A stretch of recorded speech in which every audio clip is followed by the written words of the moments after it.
रमन और जेंटलमैन। एक दिन खलीफा के घर पर। खलीफा, क्या बात है, आज बालों में खिजाब लगाया जा रहा है? रमन, आज शादी की बातचीत के लिए लड़की वालों ने मुझे आज बुलाया है। क्या मुझे सच सवर कर नहीं जाना चाहिए? खलीफा, तेरे इस औरंगजेबी लिबास को देखकर कोई लड़की तुझे पसंद नहीं करेगी। जमाना ऊपरी टिप टॉप का है, जेब में चाहे कानी कौड़ी ना हो, पर सब सूटेड बूटेड आदमी का रौब मानते हैं। इतना कहकर रमन उसे अपने साथ ले चलता है। कपड़े मैन को जेंटलमैन बनाते हैं। आओ मेरे साथ।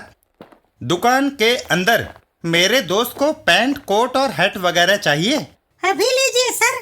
कुछ देर बाद। खलीफा, अब तुम फिल्म के हीरो लग रहे हो। जाओ, लड़की वाले तुम्हें देखते ही पसंद कर लेंगे। लड़की वालों के घर पर। गुड मॉर्निंग, मैं शादी की बातचीत के लिए आया हूँ। मियाँ, रास्ता नापो, हम स्वदेशी पसंद करते हैं। मेरी बेटी किसी ऐसे नौजवान को पसंद करेगी जो कुर्ता पायजामा पहनता हो, समझे? और फिर जब तक मैं रमन को पीट ना लूं, मुझे चैन नहीं मिलेगा। हाँ।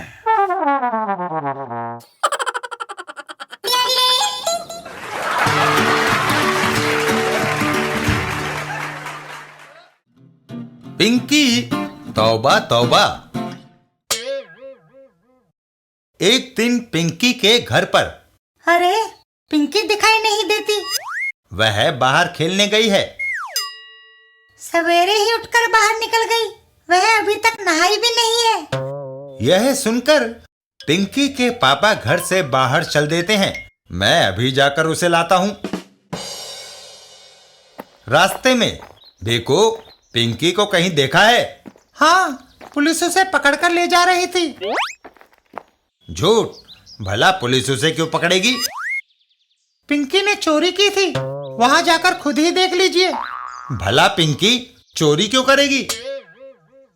अंकल, ये मैं कुछ नहीं जानता, और ना ही पुलिस से कहिएगा, वरना वह मुझे गवाह बनाकर यूं ही अदालत में घसीटती फिरेगी। लेकिन पिंकी ने ये नहीं कहा कि वह चोर नहीं है। कहा था, पुलिस कहती है सारे चोर यही कहते हैं। इतना कहकर भीखू वहां से चल देता है। पिंकी के पापा आगे बढ़ जाते हैं। बाप रे, बैठे बिठाए ये किस मुसीबत में फंस गए। रास्ते में। अरे चंपू। अंकल, क्या आप जमानत लाए हैं? अर्र, जमानत किस बात की? अरे, आप इतना भी नहीं जानते, चोरों को छुड़वाने के लिए जमानत देनी पड़ती है। यह सुनकर पिंकी के पापा आगे दौड़ लगाते हैं। मामला सचमुच गंभीर नजर आता है। अरे पिंकी, मैं तुम्हें लेने आया हूं। जमानत लाए हो? पिंकी पर चंपू की 3 मूंगफलियां चुराने का इल्जाम है। पिंकी के पापा पिंकी को लेकर घर की ओर चल देते हैं। घर चलो पिंकी, नहाना है। पापा, चोर सिपाही खेल में कितना मजा आ रहा था, तुमने बीच में दखल देकर सारा मजा किरकिरा कर दिया। घर पहुंचकर यह लो तौलिया, सीधा गुसल खाने में जाओ और नहाकर ही बाहर आना। गुसल खाने के बाहर। बेटा, क्या गुसल खाना खाली है? नहीं पिताजी, अंदर पिंकी नहाने गई है। कोई बात नहीं, मैं उसके आने तक इंतजार करता हूं। इतना कहकर दादाजी वहीं दरवाजे के सामने टहलने लगते हैं। थोड़ी देर बाद। अरे पिंकी, घंटा भर हो गया, बाहर निकलो, मुझे नहाना है। बाथरूम के अंदर पिंकी। पता नहीं क्यों शोर मचाए जा रहे हैं, चैन से नहाने भी नहीं देते। मुझे नहाकर दफ्तर पेंशन लेने जाना है। अगर पिंकी गुसल खाने से ना निकली तो आज पेंशन रह जाएगी। पिंकी तो जल्दी निकलने वाली नहीं। या तो आप बाहर कुएं पर नहा आइए, या फिर आज पेंशन छोड़ दीजिए। यह सुनकर दादाजी कुएं के पास जाते हैं। पेंशन तो मैं हमेशा पहली को ही लेता हूं, कुएं पर नहाना मंजूर है। इधर पिंकी। चलो, नहाने का काम भी पूरा हुआ।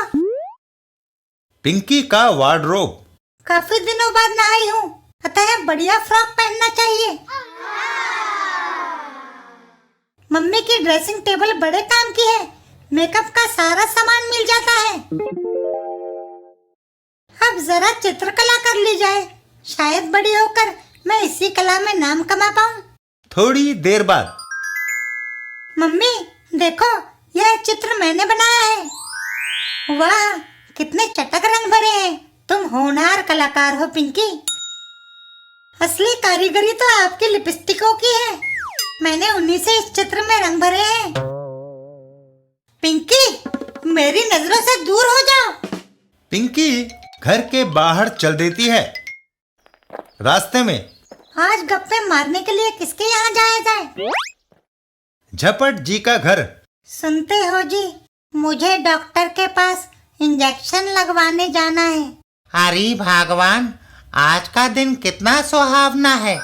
थोड़ी देर बैठो, डॉक्टर के पास बाद में जाना।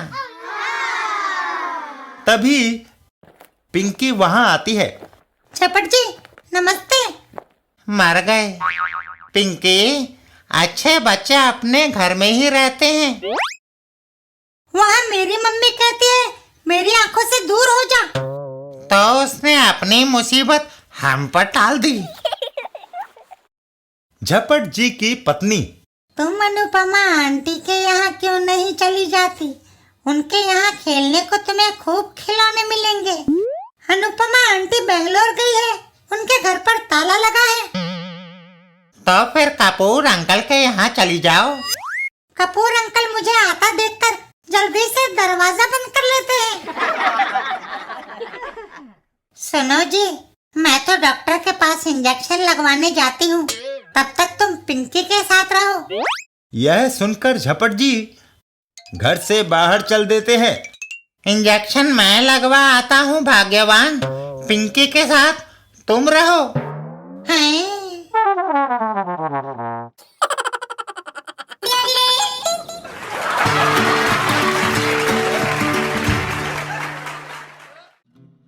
चाचा चौधरी और खजाना।